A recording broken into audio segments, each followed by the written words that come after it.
All right. Хорошо. We're going to start with some background material on Daniel, and you have notes that give you much of that.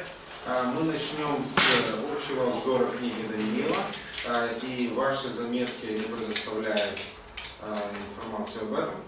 First of all, I just want to ask, have you studied Daniel before? Поэтому хотел спросить вас раньше, изучали ли вы Даниила? Briefly? Did you have a class in the major prophets? Было ли у вас занятие по основному пророку? Ну, мы проходили, да. Second year. Okay. You had like an eschatology class or maybe? Был класс по эсхатологии.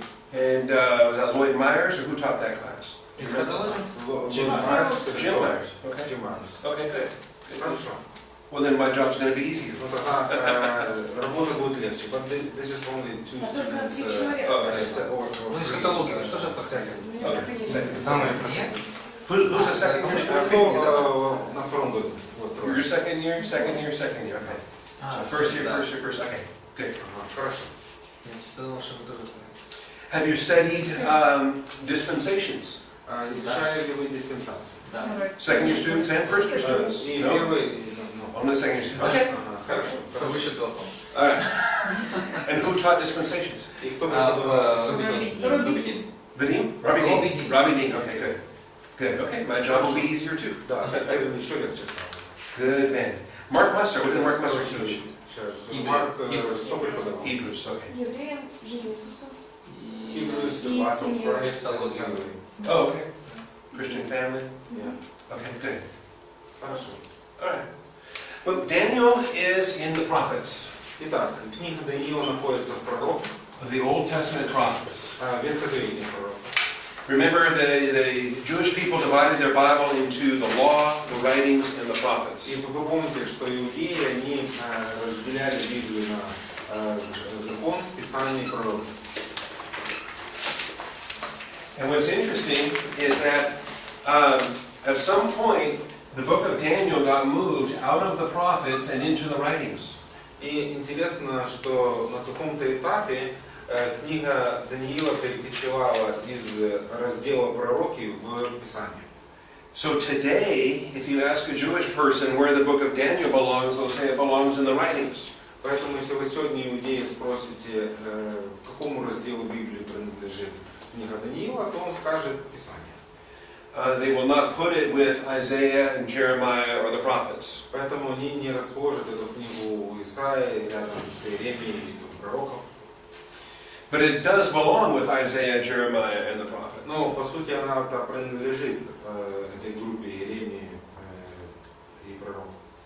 And I think the testimony of Josephus tells us that it used to be counted as one of the prophets in Old Testament times. Я думаю, что свидетельство Иосифа Флавия, оно как раз говорит о том, что эта книга принадлежала пророку. And I believe that it was only moved after the New Testament was written and Daniel started to be coordinated with the book of Revelation. Я думаю, что такая перемена произошла уже после написания Нового Завета, когда книгу Даниила начали связывать с книгой Откровения. Because it was clearly in the Christian era that the Jewish people moved Daniel into the writing portion of their Bible. Потому что это уже в христианский период становится ясным, что иудеи перенесли эту книгу из раздела пророчеств в Писание. And I find that interesting. Я нахожу это интересным. Because the connections between Daniel and Revelation are undeniable. Почему? Потому что связь между книгой Даниила и Откровением является неопровержимой. And it will be very clear to you by the end of next week how undeniable those connections are. Я думаю, вам станет ясно на следующей неделе, насколько нерасторжимыми являются вот эти связи. Okay, so we can look at our notes at the first 6 points. Поэтому, если в наших заметках мы посмотрим первые 6 пунктов, under the author of the book. Под автором книги. And most of these are details that we gleaned from Daniel chapter 1. Большинство данных деталей взято из Даниила 1 главы.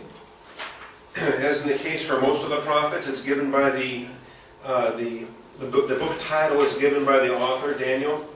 Мы видим, что название книги взято по имени Даниила.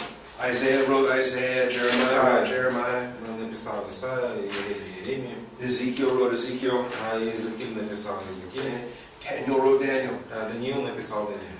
There are a lot of people who try to make things complicated. Поэтому было много людей, которые пытались некоторые вещи усложнить. And they try to impress everybody with how smart they are. И они пытались удивить всех, вот какие они мудрецы. And they try to invent these imaginary authors of the book. И поэтому пытались вставить, скажем, воображаемых авторов книги. So they have 2 or even 3 different Isaiahs that wrote Isaiah, for example. Поэтому, например, некоторые утверждают, что есть 2 или даже 3 разных Исаии, которые написали Исаия. And they invent names like Proto-Isaiah, Deutero-Isaiah, Trito-Isaiah. Поэтому они придумали название им Прото-Исаия, то есть первый до Исаия, потом Деутро, второй Исаия, третий Исаия.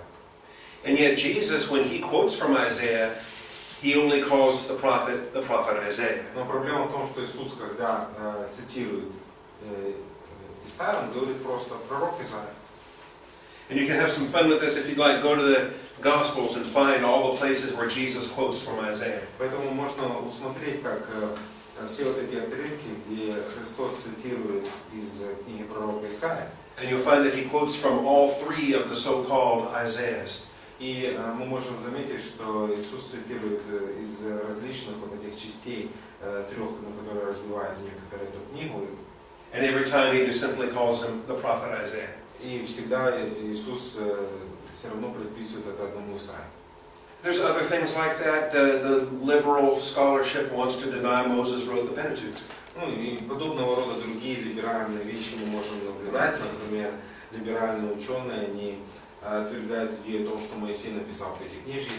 But Jesus says Moses wrote the Pentateuch. Но Иисус Христос говорит, что Моисей написал Пятикнижие.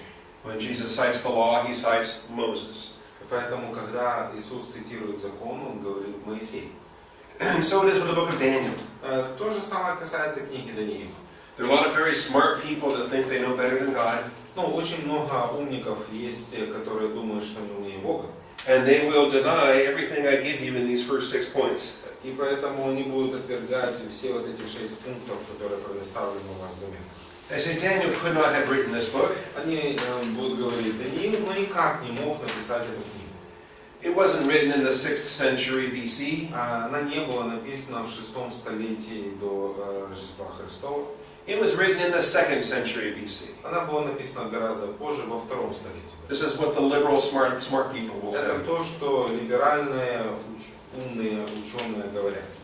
That it was written by a very devout Jew in the Maccabean era. Что это было написано посвященным иудеям в век Маккабеев. And we'll talk about the Maccabean era quite a bit in this class. И немного мы достаточно даже поговорим относительно этого периода маккабейского. In particular, chapter 11 deals with a lot of the Maccabean kings. В частности, 11 глава, она непосредственно касается вот этих маккабейских царей. Or the Seleucid and Ptolemy kings that the Maccabean kings had to deal with. Селевкидов и Птолемеев, которые в то время делили территорию. So by Friday of this week, we'll be dealing with that material. Поэтому в пятницу на этой неделе мы будем вот эти вопросы рассматривать. What we want to understand in introduction is that the book of Daniel is prophecy. Мы также должны понять в нашем видении, что книга Даниила является пророчеством. And as a prophecy, it's looking forward. И пророчество, собой определяет взор вперед. And I don't have any problem with a 6th century Daniel looking forward. У меня нет никаких проблем, что Даниил в 6 столетии, он смотрит вперед. And of course, that's 6th century BC, before Christ. И, конечно, это 6 столетие до Рождества Христова. And the reason why the liberals don't want to accept it for what it is, they say it's too accurate. И причина, почему либералы не хотят принимать книгу такой, какой она есть, потому что она говорят, все тут точно написано. Because he speaks of Babylon. Почему? Потому что Даниил говорит о Вавилоне, And he speaks of Persia. он говорит о Персии, He speaks of он Greece. говорит о Греции, And he speaks of Rome. И он говорит о Риме. And they say it's far too accurate, it could not have been written ahead of time. Поэтому они говорят, это слишком уж точно. Такой человек заблаговременно не мог написать. And so they invent an author that was in about here sometime. Поэтому что они придумали? Они придумали автора, который вот где-то вот здесь жил. During the Maccabean era of Jewish history. Во время Маковейского периода иудейской истории. And they say he was a very devout Jew that wrote under a pseudonym under the name of Daniel. И поэтому они говорят, это очень был набожный иудей, который писал под псевдонимом Даниил. Which doesn't make him very devout, it makes him a liar. Ну, что особенно в данном случае его не делает слишком посвященным иудеем, а лжецом. It would be as if I made up somebody from 400 years ago. Это все равно, что я буду выставлять себя за человека, который жил где-то 400 лет назад. And I find somebody in 1615 that, and I say, I'm him. И кого-то там найду в 1615 году и скажу, это я. And I started writing things as if I was this guy. И начну писать вещи, как будто бы я вот этот парень. And then I start to predict things that happened in between. И начну писать с точки зрения того, что какие события произойдут между этими двумя периодами.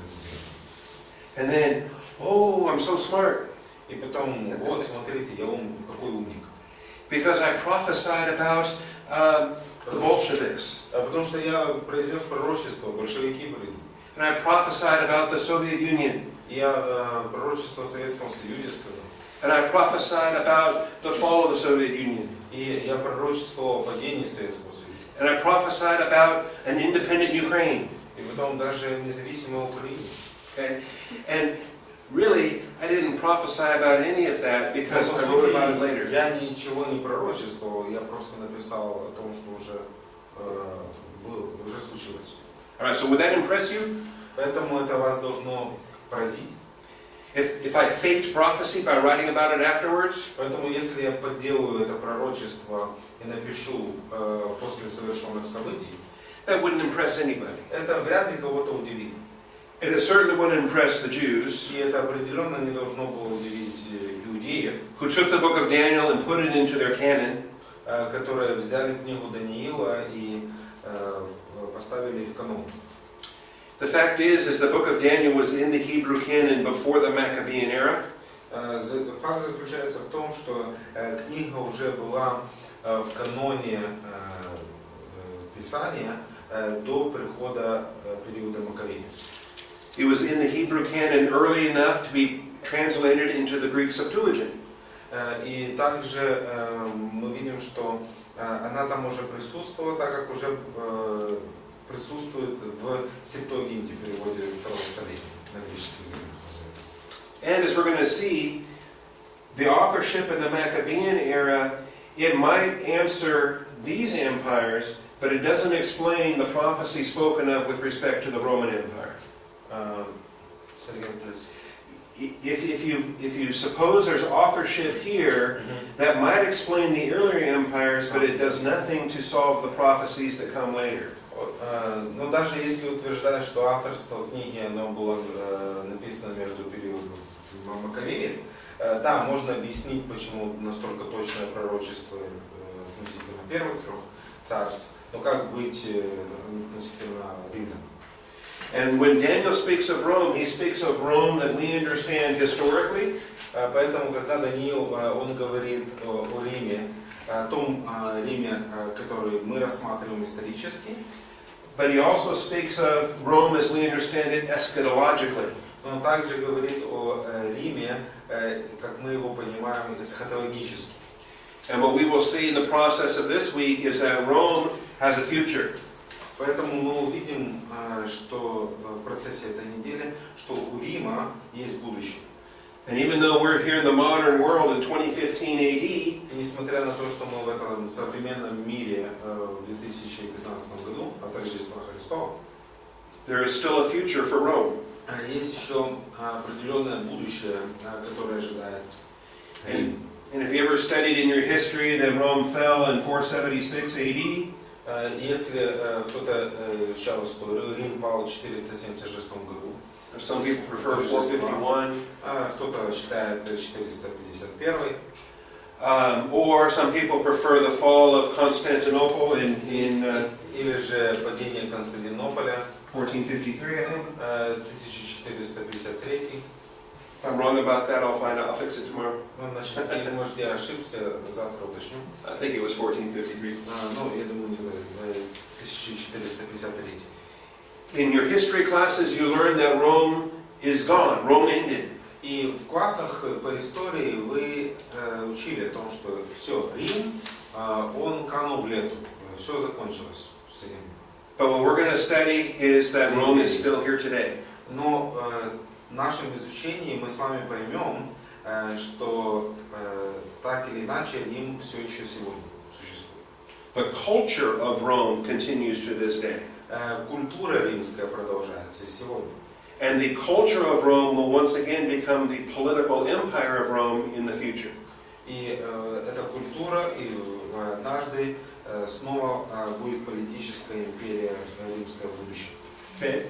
And so because we're talking about Rome historical and Rome eschatological, Поэтому, поскольку мы будем говорить как об историческом Риме, так и об эсхатологическом, then we don't need to have a Maccabean authorship.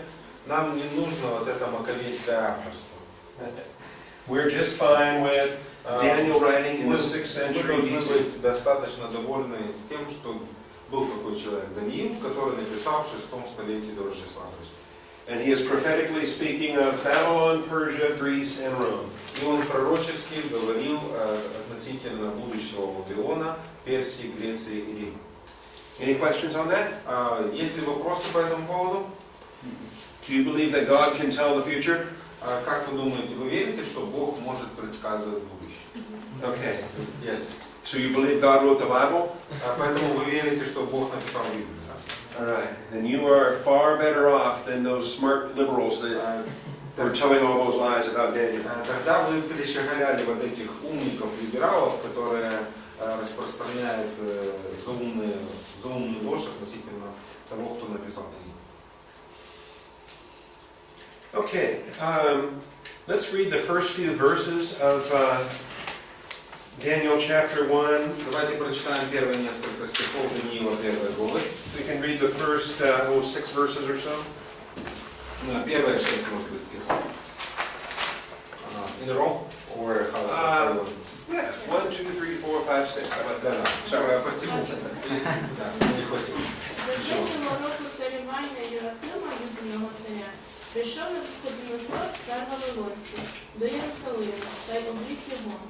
І дав Господь його руку Єроахима, юдиного царя, та частину посуду Божого дому. І він відправив їх до краю Вавилонського, додому свого Бога, а посуд відправив до скарбничного дому свого Бога.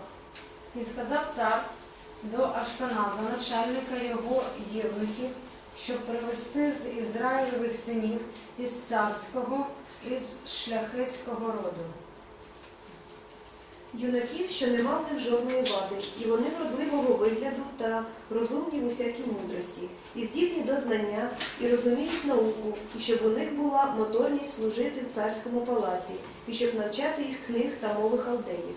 И назначил им царь ежедневную пищу царского стола и вино, которое сам пил, и велел воспитывать их 3 года, по истечению которых они должны были предстать перед царем. Между ними были из сынов Иудиных Даниил, Анания, Мисаил и Азария. Okay? You need a computer? I need to plug in and I need an adapter to plug. You have an adapter plug? I can give you one. Okay. Thank you. I'm going to ask Oleg in our first break. Okay. You're welcome. Thank you. Вы можете взять, пожалуйста, планшет рядом с вами? Пошли через центр.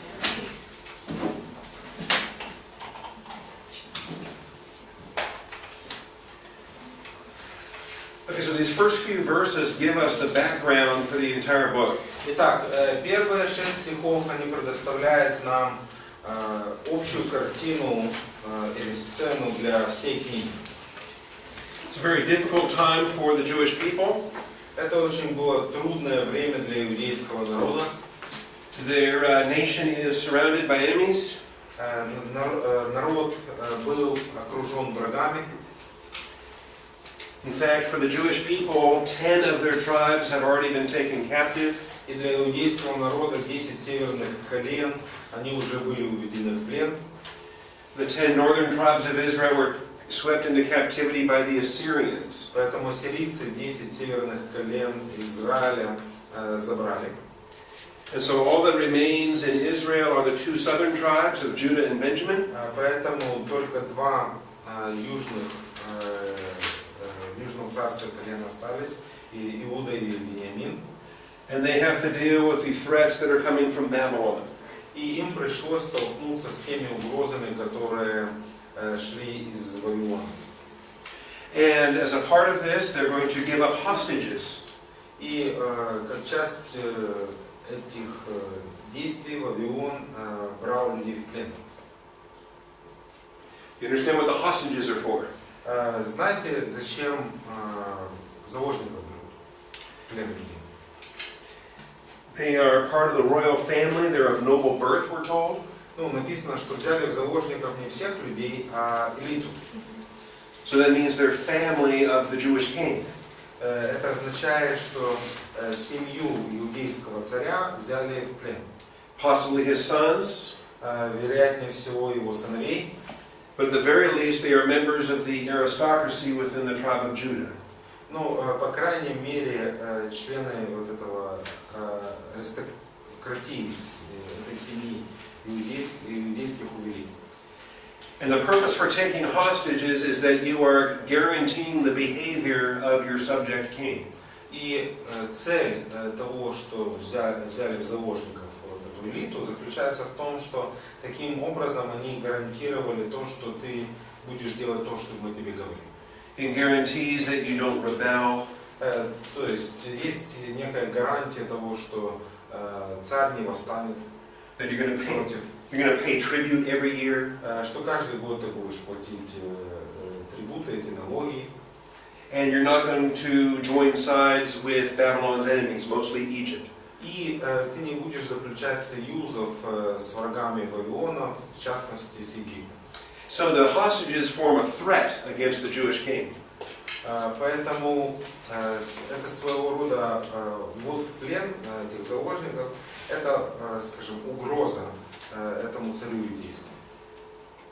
Make sense? Запугивание. Okay, and Имеет смысл. what we're going to see, though, as we read through, is we're going to see that the Jewish king does rebel. Ну, когда мы читаем это и дальше будем рассматривать, мы видим, все равно, несмотря на это, иудейский царь, он восстанет против Вавилона. And he stops paying his tribute. И он перестанет платить налоги. And he forms an alliance with Egypt. И он заключит союз с Египтом. And Nebuchadnezzar will come and he will conquer the city. И Навуходоносор придет и завоюет город. But he will not kill the hostages. Но интересно, что он не убьет заложников. One of the most extraordinary things of Daniel is the fact that Nebuchadnezzar does not kill the hostages. Наиболее удивительная вещь в этом всем эпизоде, что Навуходоносор не убивает заложников. Because by the time the rebellion takes place, Daniel and his friends are already in political office. Почему же? Поскольку ко времени захвата Иудеи, Даниил и его друзья, они уже занимают определенное положение в обществе Вавилона. Удивительно, потому что обычно убивали заложников. So usually they kill hostages. Yeah. Да. Just as soon as that rebellion starts. Поэтому как только началось восстание, прощайся с сыновьями. И со всеми людьми. So basically all these people who would be taken as a hostages, they would do. Right, they would all be killed. Because otherwise, then, the next time you take hostages, people won't believe you. Почему ты убиваешь? Потому что в следующий раз, когда ты возьмешь заложников, никто тебе верить все равно не будет. You have to kill the hostages. Поэтому, как только восстанет, ты мусишь, должен убить заложников. Because very shortly Nebuchadnezzar will go to Tyre and Sidon and he'll lay siege to those cities. Потому что вскоре Навуходоносор отправится в Тир и Сидон, и он возьмет в окружение эти города. And he may take hostages there too. И там, возможно, он возьмет себе этих заложников. And that would do no good if your enemy learns that you're weak and you don't execute your hostages. Поэтому никакого блага не будет, если твои враги узнают, что ты слаб и малодушен. So, for example, Например, my country has a very weak president right now. моя страна, у нас очень такой слабый президент. And the whole world knows that he's a weak president right now. И весь мир знает, что он слабак. Do you know that here in Вы Ukraine? знаете, что он здесь на Украине? Yes. Do you know that he says something and then doesn't do anything about it? Вы знаете, что он говорит что-то, и потом Что у ничего нас не такое делает? постоянно? We have the same problem. He was in Ну, надеемся, сейчас немножко лучше. Ну да. We hope that now it's a little bit better. Okay. Тоже все одинаково. Понятно, ничего не делает. And also in Russia, Russia. То же самое. same thing. I don't know. Sometimes Не знаю. Putin says he's going to do Иногда something. Путин говорит, что он сделает что-то. A lot of times he doesn't. Иногда это он делает. So, Nebuchadnezzar is a strong leader. Но что касается Навуходоносора, он является сильным лидером. Daniel and his 3 friends should be executed. Поэтому Даниил и его 3 друзей должны были бы казнить. But they won't be. Но не казнят. And I think that is more significant than the lion's den. И я думаю, это даже более важно, нежели вот это ров со львами. We get to the lion's den in chapter 6 where В Daniel is 6 an old главе man. мы с вами поговорим об этом эпизоде в жизни Даниила. Or the fiery furnace, Или же огненная печь, when the 3 friends go into the fiery furnace. когда 3 друзей бросили в печь. See, they should have died several times. Поэтому они должны были бы умереть несколько раз. But I think the biggest miracle of all was Nebuchadnezzar not executing the hostages. Поэтому наибольшее чудо, которое я думаю, это то, что Навуходоносор, он не убил заложников. Okay, so points 1, 2, and 3, the author. Итак, пункты 1, 2 и 3. Автор. Daniel was born into the royal family. He was of noble birth. Даниил был рожден в элитной семье, царскому роду, вероятно, принадлежал. He was physically attractive and mentally sharp. Он был также привлекательным внешне и умен. That was important for political service in that day and age. И в этот период времени и век это было очень важно. He will live for more than 70 years Он прожил более чем 70 лет. because he is alive at least as far as 536 BC according to Daniel 10:1. То согласно Даниила 10.1, то он жил где-то до 536 года, до Рождества Христова. And so we can guess a little bit to say, all right, he was taken. Поэтому мы можем где-то так приблизительно посчитать. If he was taken captive in 605 BC at 16 years of age, Поэтому если его где-то в 605 году до Рождества Христова взяли в плен в возрасте 16, then he would be 85 years old during Cyrus's third year. тогда к 3-му году Кира ему было бы 85 лет. And that's a good enough guess for what we're going to do this week. Поэтому это приблизительно хорошая такая догадка для наших занятий на этой неделе. He might have been 14 or 12 or 10, we don't know. Ну, может быть, ему было 14 или 10, но мы не знаем. Somewhere in that age. Ну, где-то в этот период времени. By the way, there would be another wave of captives that would be taken in 597 BC. Также должен был бы последовать дальше, и последует еще одно пленение в 597. A total of 10,000 captives are taken at this point. И в этом втором пленении 10 тысяч человек будет введено в плен. Among the priests and among the craftsmen. И священники, и ремесленники. Ezekiel was taken captive in this way. И в этой волне пленения Иезекииль будет уведен в плен. And this preceded the final destruction of Jerusalem in 586. При этом предшествует окончательному разрушению Иерусалима в 586 году. А Иеремия когда был убежден? So Jeremiah was taken captive in 597. Or when? Ezekiel. Ezekiel. А и 586. Jeremiah was never taken captive. Ну, Иеремия он не был где. Jeremiah was inside the city when Jerusalem fell. Когда Иерусалим пал, Иеремия был внутри города. And then after that, there were people who took Jeremiah to Egypt. И после этого, через некоторый период времени, Иеремия был уведен людьми в Египет. Because Jeremiah never went to Babylon. Иеремия никогда не отправлялся в Вавилон. Okay. I'm not going to talk about this in this class. Ну, я об этом говорить в данном предмете не буду. But there were 3 departures. Поэтому мы находим в Писании 3 пленения. There will also be 3 returns. И также будет 3 возвращения. Under Zerubbabel, Ezra, and Nehemiah. При Зоровавеле, Ездре и Неемии. And I call those the Zen returnings. Это я называю Зен возвращение. Ну, Зоровавель, Ездре и Неемия. I don't know if Zen means anything in Russian. Я не знаю, что Зен означает, может, что-то по-русски или по-украински. Like Zen Buddhism. Есть дзен-буддизм. Okay. So I call it the Zen returnings to remind me that it's Zerubbabel, Ezra, and Nehemiah. Потому что какую-то ассоциацию иметь, то я называю Зен возвращение народа Божьего. And studying the 3 departures and the 3 returnings is important when you understand that they are in captivity for 70 years. Вот изучение 3 пленений и 3 возвращений очень важно, если мы говорим о 70-летнем пленении. But that's more than I'm going to get into in Daniel. Но это больше, чем мы с вами будем рассматривать Библию. That's just extra for your blessing today.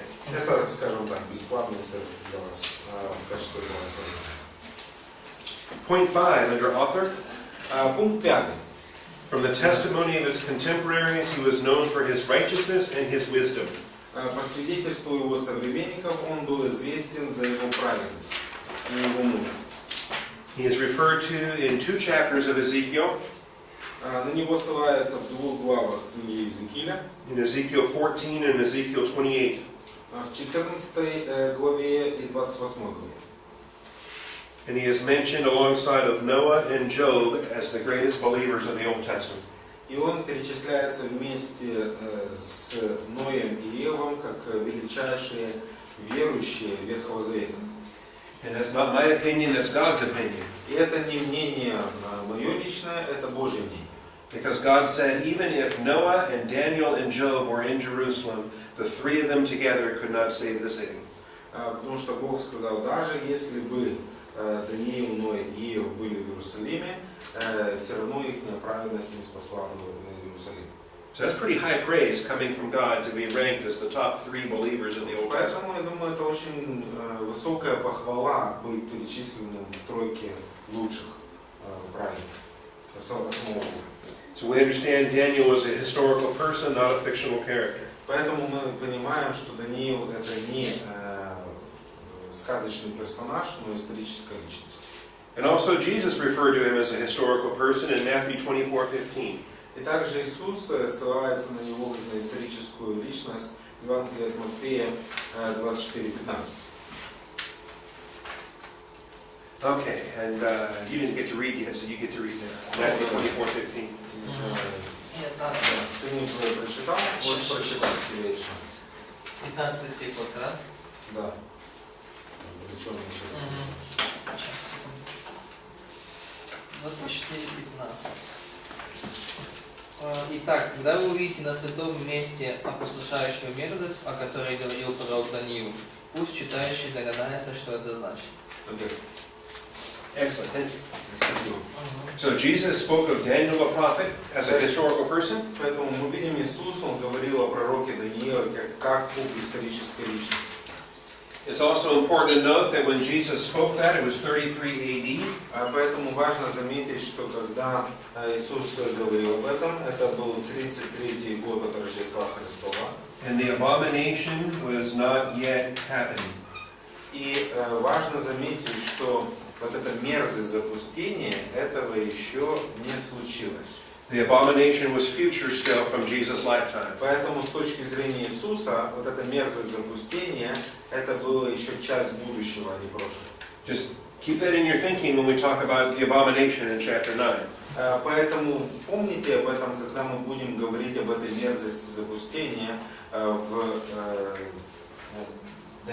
Daniel chapter 9, yes. Да, Даниила 9 глава. And also the abomination of Daniel chapter 11. И также о мерзости запустения в 11 главе Даниила. Because there's a whole lot of liberals and smart people. Очень много либералов и умных. And they want to put the abomination in 167 BC. И они хотят утверждать о том, что это уже имело место быть в 167 году до Рождества Христа. They want to take the fulfillment of Daniel with Antiochus Epiphanes in the Maccabean era. Поэтому они хотят связать, что это произошло мерзость запустения при Антиохии Епифании в этот год. It can't be right though, because Jesus said it hasn't happened yet. Ну, так быть не может, потому что Христос сказал, это еще часть будущего.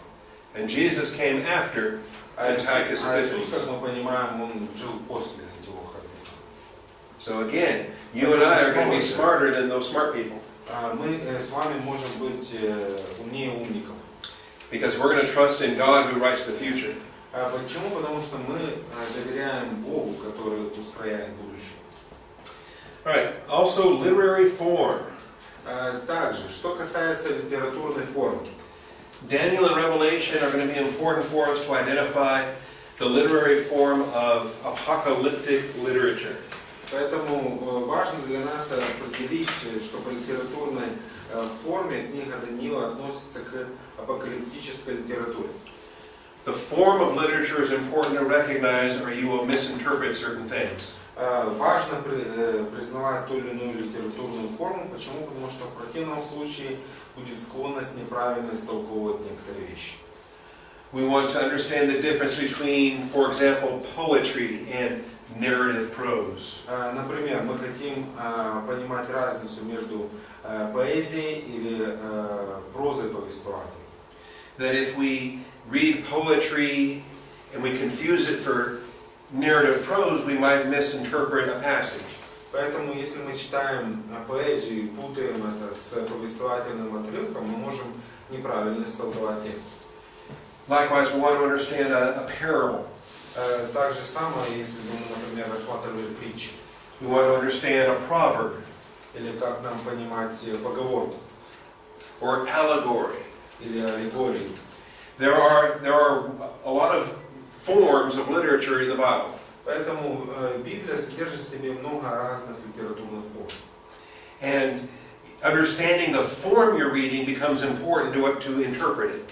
Поэтому понимание формы чтения очень важно, когда дело доходит до толкования. And so understanding apocalyptic literature is important.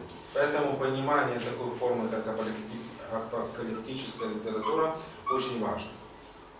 Apocalyptic. What does apocalyptic mean? Что означает апокалиптика? Откровение, Revelation. Revelation. Да, Откровение. Yeah, the book of Revelation is even called the Apocalypse. Книга Откровения называется Апокалипсис. The Greek apocalypsis is unfolding revelation. Апокалипсис означает открытие. Okay, and that's important. И это важно.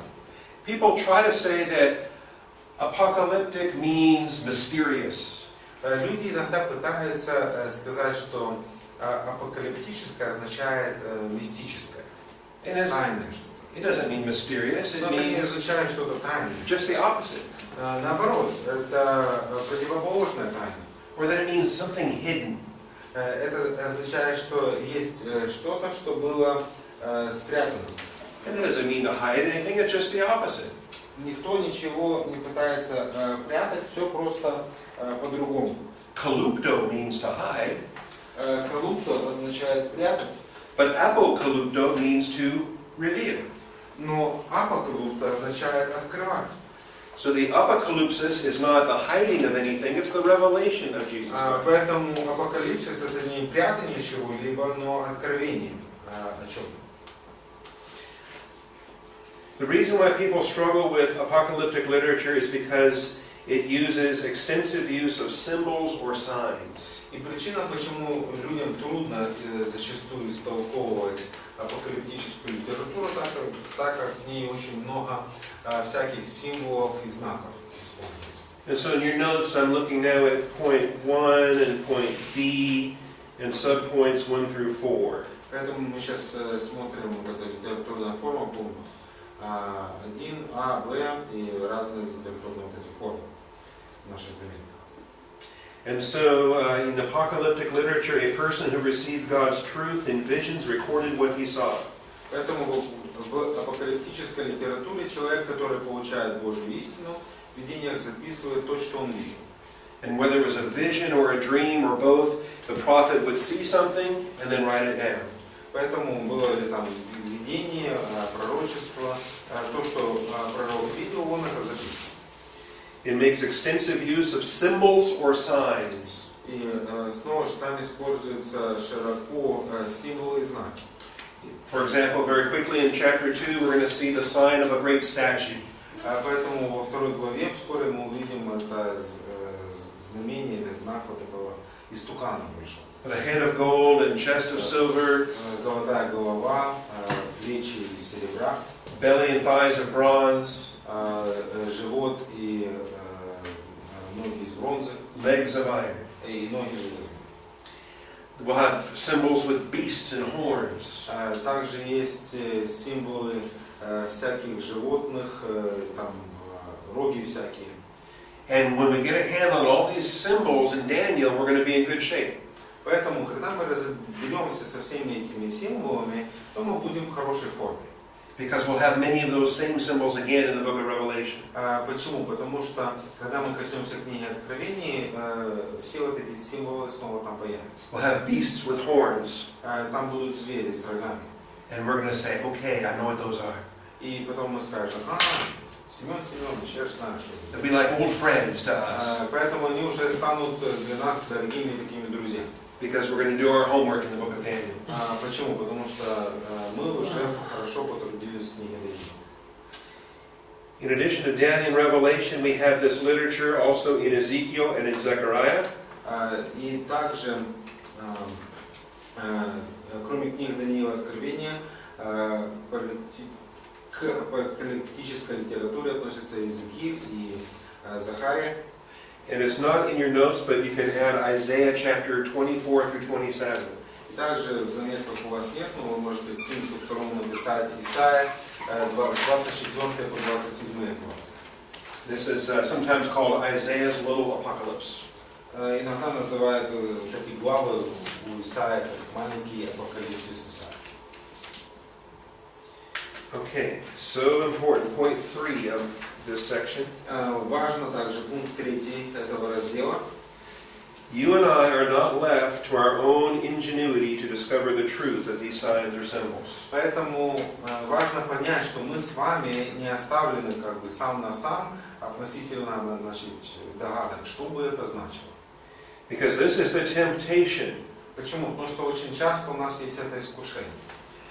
To take an apocalyptic portion of the Bible and to make a lot of money with that book of the Bible. Значит, взять вот эту апокалиптическую часть Писания и попытаться заработать кучу денег на Библии. Because you can explain the head of gold and the chest of silver and so forth any way you want to make it believe.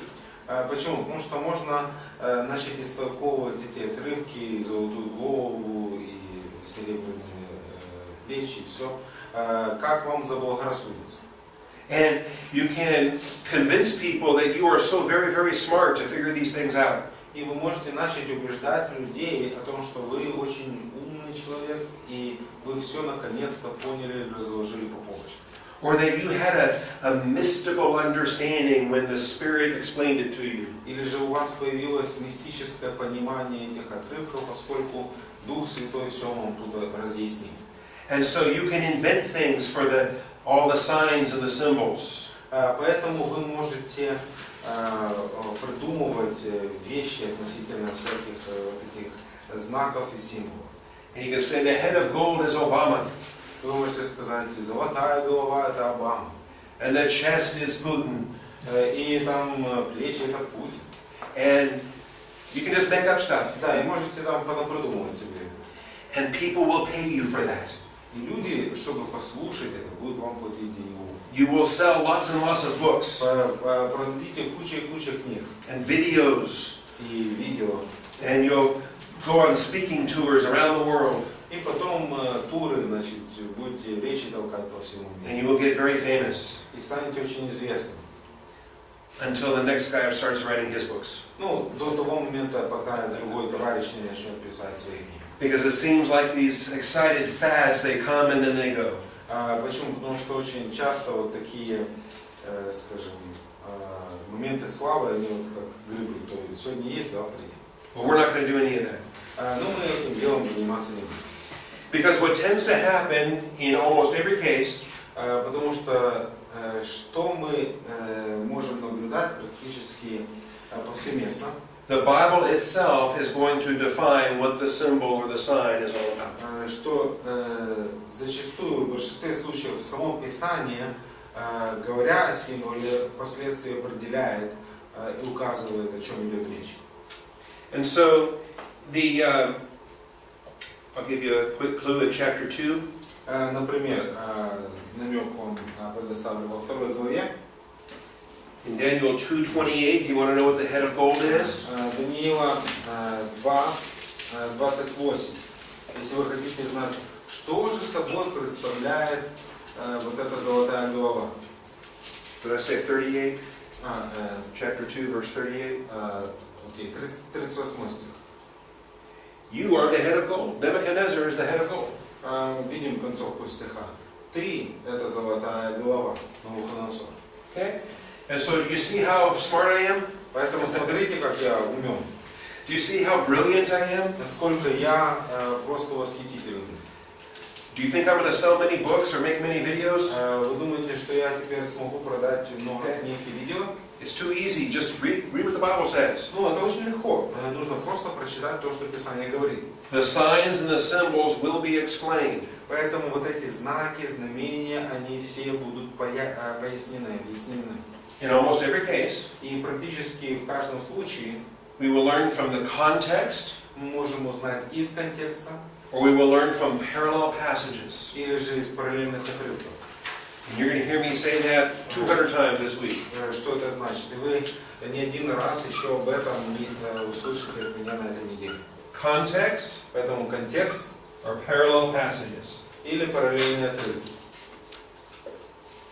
And we will find the biblical explanation for every sign and every symbol we're going to be dealing with. Поэтому в отношении каждого символа и знака, который мы будем рассматривать, мы найдем библейское пояснение к нему. Okay, last thing is the languages of the book of Daniel. Последнее – это язык книги Даниила. Much of Daniel is not written in Hebrew, it's written in Aramaic. Добрая часть книги Даниила, она написана не на еврейском, а на арамейском. And the shift from, it starts in Hebrew in chapter 1. Поэтому начинается книга на еврейском с 1 главы. And through the first 4 verses of chapter 2. И первые несколько стихов 2 главы. In verse 4, it says, the Chaldeans spoke to the king in Aramaic. И в стихе 4 написано, что халдеи не говорили на арамейском. And then starting with, O king, live forever. О царь, живи вовеки, с этой фразы. That phrase is in Aramaic, and Aramaic continues through the end of chapter 8. Поэтому с этой фразы написано на арамейском, и арамейский язык продолжается вплоть до 8 главы. I'm sorry, through the end of chapter 7. Извиняюсь, до конца 7 главы. chapter 8 through 12 returns back to Hebrew for the composition of the book. С 8 по 12 написано на еврейском завершении. I find it significant because Aramaic was the dominant language of the Gentile world of Daniel's day. Я нахожу это очень важным. Почему? Потому что именно арамейский язык на то время был преобладающим в этот период времени. And because Daniel is the Hebrew prophet selected to announce the program for Babylon, Persia, Greece, and Rome, God assigned a Gentile language for that to be revealed in. Интересно, что это пророчество относительно будущего мира Вавилона, Персии, Греции и Рима.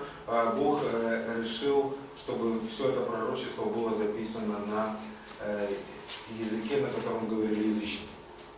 I know we're time for a break. Let me just leave you with this У thought. нас есть это время для перерыва. Хотел бы вам оставить следующую мысль. Daniel was not a normal prophet like so many others. Даниил, он был не, скажем так, обычным пророком, как другие пророки. Daniel was never asked to stand up before the Jewish people and declare, "Thus saith the Lord." Даниил, ему не говорилось Господом, чтобы он шел к иудейскому народу и говорил, так говорит Господь. Daniel was a politician. Даниил был политиком. He was put into government office.